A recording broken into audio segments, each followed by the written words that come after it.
Hey there, Lions fans. It's your man, Thompson here. You may have seen me in such episodes as That Time Someone Other Than Chris and Case Did a Podcast, or Post Game Shows 2018, or the 4,000 word opuses that I publish on detroitlions.podcast.com occasionally. Well, Chris asked me to help on the vlogs, so let's go.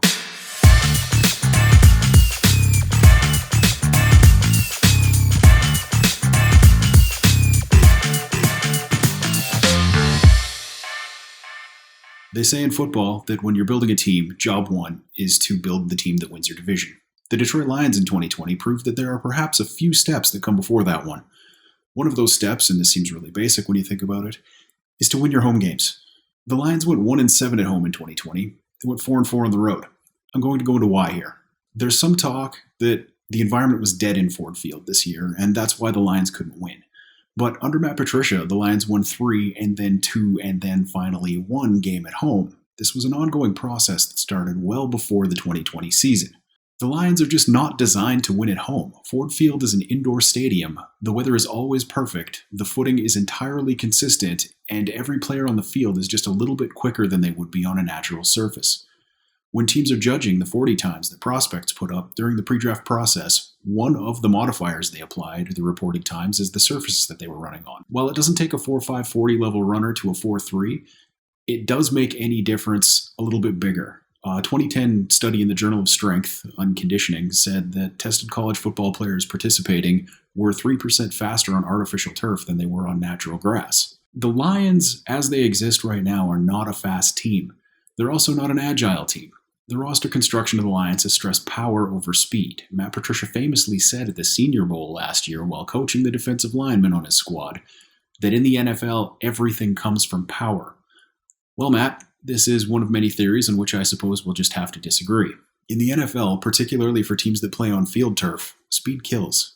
Ever since the Dallas Cowboys of the 1990s came to dominance through the drafting of smaller and faster players, this has been the mantra of the league. When Chris talks about on the podcast how Bob Quinn and Matt Patricia built a team to win the 1986 NFC East, this is what he's talking about. The mindset that everything comes from power is an antiquated way to see the entire league. We can see the Lions going in the wrong direction every year based on what they asked Jarrad Davis to do. Remember in 2018? We were all pretty sure that Jarrad Davis was a starting linebacker in the NFL. He was the up-and-coming center of the defense who would quarterback it for the next decade. Well, every year they've asked Davis to put on 10 pounds of muscle. Every offseason. In 2019, he lost his starting job. Then he put on more weight. And in 2020, he moved all the way to the bench. And it's going to be hard to justify bringing him back at all. He was a guy who took questionable pursuit angles, but a lot of the time he was able to outrun a slow decision.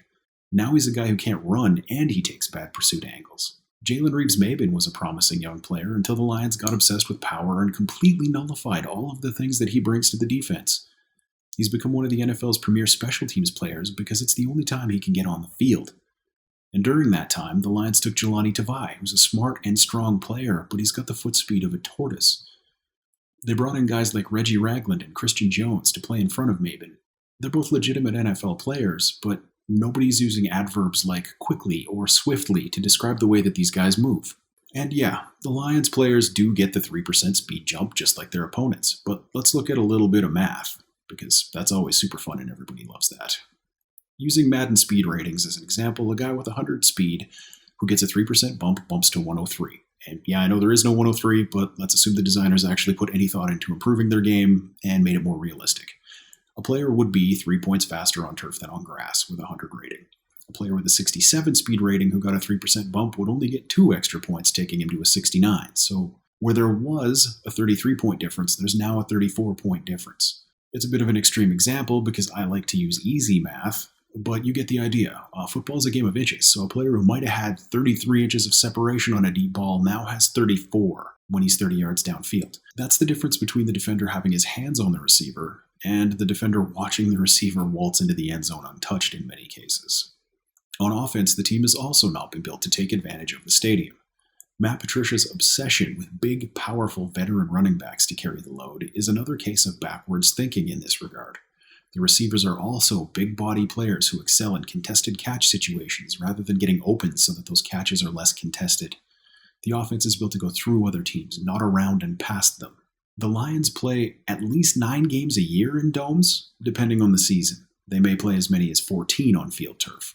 Rather than build a team that could take advantage of that fact, they built a team to win late-season games at Soldier Field or in the frozen tundra of Lambeau Field. Rather than planning their roster to win up to 14 games a season, the Lions planned to win 1 a year, if the weather was bad, in that cold weather division game late in the year. The Lions also have a plethora of injury issues under the current regime. Part of that was that the coaching staff were running extremely physical practices with an aging roster.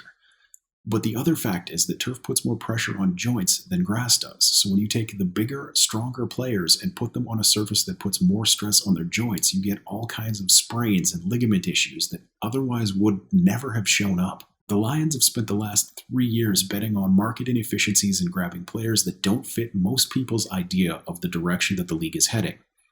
Well, the Kansas City Chiefs won 14 games this year by lining up an endless array of elite speedsters in one of the worst cold weather fields in the league. The Lions won 15 games in the last 3 seasons. Sometimes the smartest guy in the room is pretty freaking dumb.